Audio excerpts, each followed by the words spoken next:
Oke, pada kesempatan kali ini Ibu akan membahas tentang kesetimbangan benda tegar. Nah, pasti anak-anak masih asing ya dengan istilah benda tegar. Nah, sebenarnya apa sih benda tegar itu? Mari kita bahas satu persatu. Dari asal katanya, kesetimbangan benda tegar itu terdiri dari dua kata, yaitu kesetimbangan dan benda tegar. Nah, untuk suatu benda dikatakan setimbang, kira-kira itu seperti apa anak-anak? Nah, ya, setimbang itu jadi benda tersebut harus diam ya, benda tersebut tidak bergerak. Nah, syaratnya benda dikatakan setimbang jika yaitu resultan gaya dan torsi yang diterima benda tegar harus sama dengan 0. Nah, yang dimaksud resultan gaya dan torsi itu kira-kira seperti apa?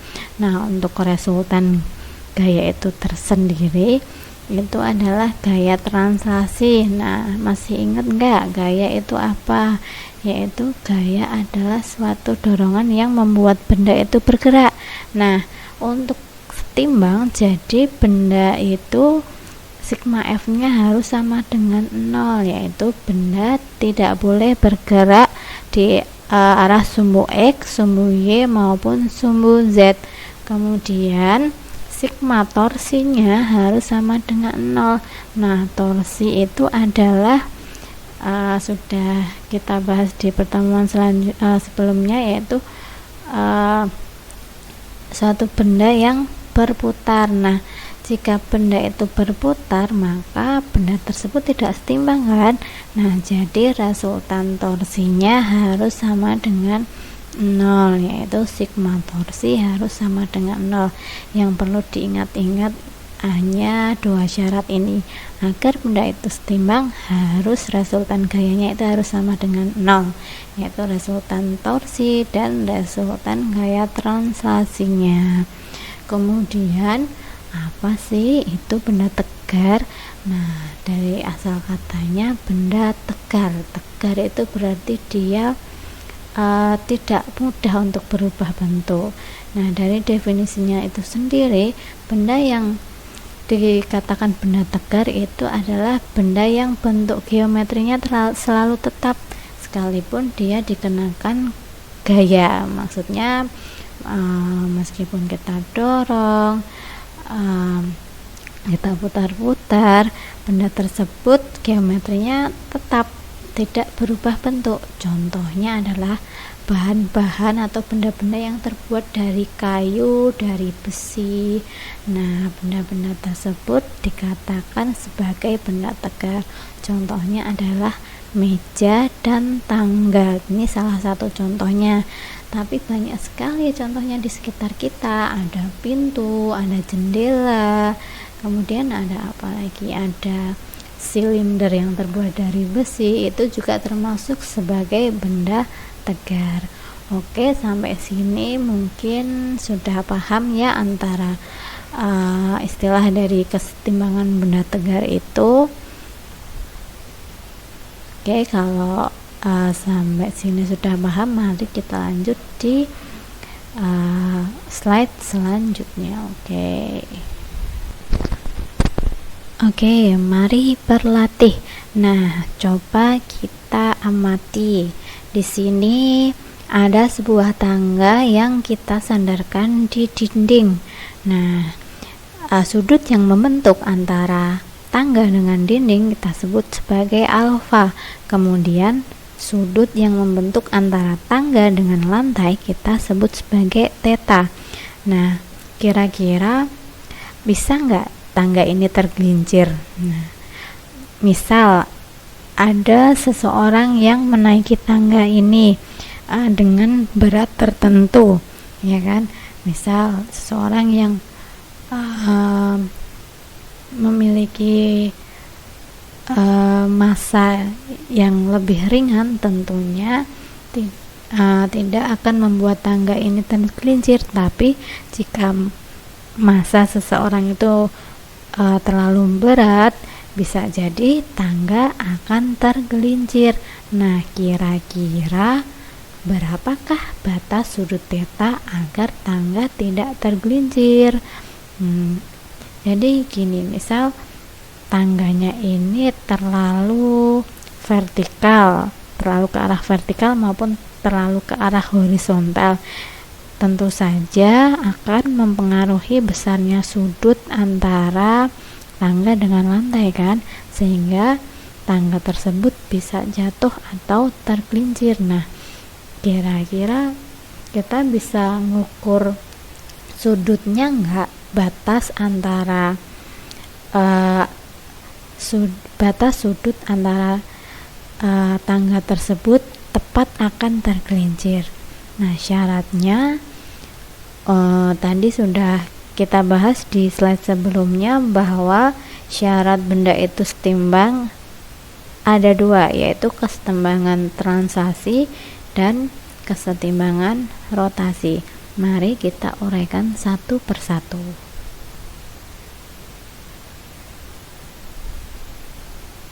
Oke, syarat agar tangga tersebut tidak tergelincir, jadi harus gaya translasinya itu harus sama dengan 0.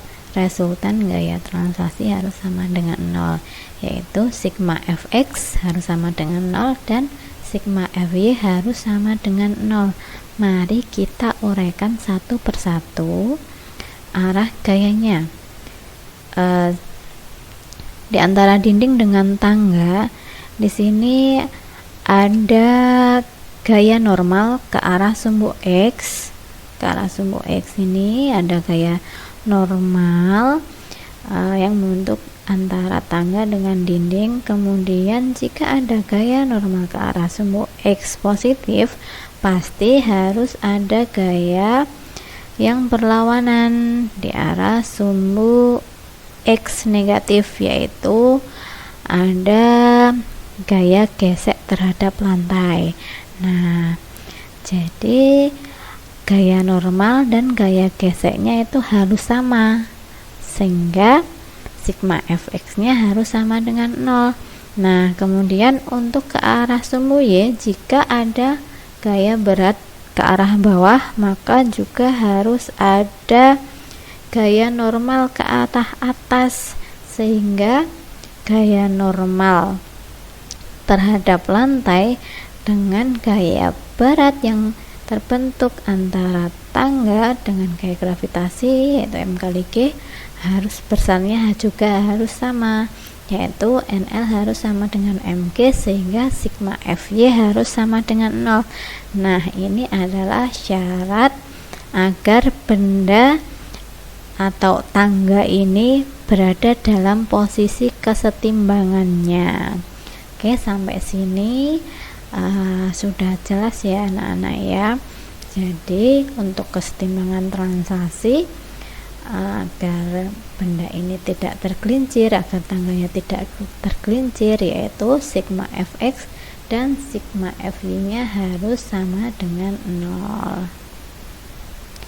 Nah, mari kita bahas selanjutnya untuk syarat yang kedua, yaitu kesetimbangan rotasi, yaitu sigma 2 adalah kesetimbangan rotasi. Jadi syarat agar tangga ini tepat tergelincir, maka kesetimbangan rotasinya harus sama dengan 0, yaitu sigma torsi harus sama dengan 0. Kenapa ini saya sebut sebagai torsi D? Karena yang beresiko untuk berputar itu adalah tangga yang bersinggungan terhadap dinding, sehingga saya sebut sebagai sigma torsi D. Nah, di sini ada gaya-gaya apa aja? Mari kita uraikan satu persatu. Yaitu untuk torsi itu sendiri rumusnya kan F kali R. Nah, di sini ada gaya-gayanya itu yaitu ke arah sumbu Y itu ada NL, kemudian untuk ke arah sumbu X itu ada FL. Nah, karena rumus dari torsi itu adalah F kali R, sedangkan R-nya itu kita bisa nyari dengan L cos theta dan L sin theta. Nah, untuk L cos theta itu sendiri adalah jarak antara lantai dengan ujung dinding. Kita bisa cari dengan L cos theta.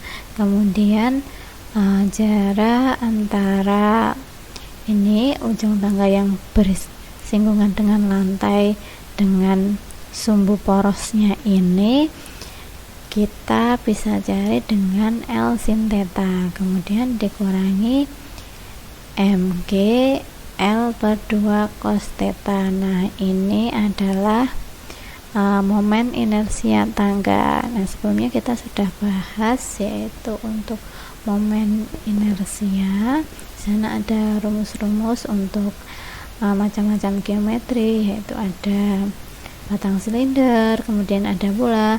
Nanti kita review kembali. Nah, ini untuk penurunan rumusnya yang perlu kita garis bawahi adalah sigma torsinya harus sama dengan 0. Nah, kita turunkan untuk rumusnya itu ada di sini ada FL, yaitu mu kali NL.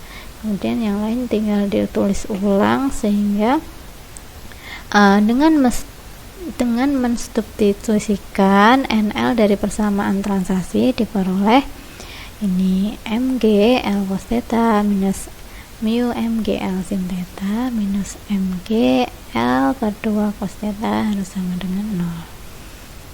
Nah, sehingga diperoleh persamaan ini. Nanti bisa kita peroleh nilai tetanya itu berapa. Oke.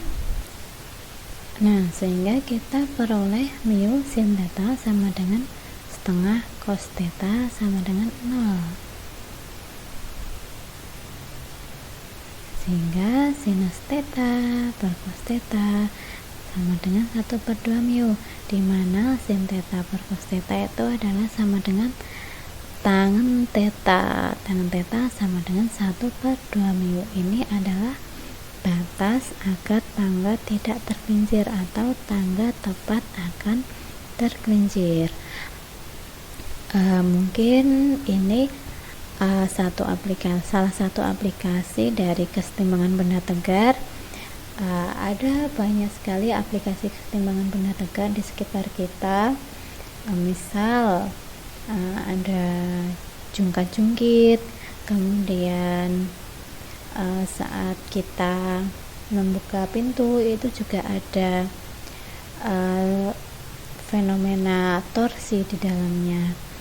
Nanti ibu akan bahas di video selanjutnya. Semoga untuk video yang ibu bahas kali ini bermanfaat untuk anak-anak semua, sehingga bisa diputar berkali-kali sehingga anak-anak semua paham tentang konsep kesetimbangan benda tegar. Selain itu, anak-anak juga harus berlatih lebih banyak tentang hitungannya, sehingga anak-anak bisa lebih paham seperti itu. Nah, mungkin untuk video kali ini cukup sekian. Terima kasih dari ibu atas perhatiannya. Assalamualaikum warahmatullahi wabarakatuh.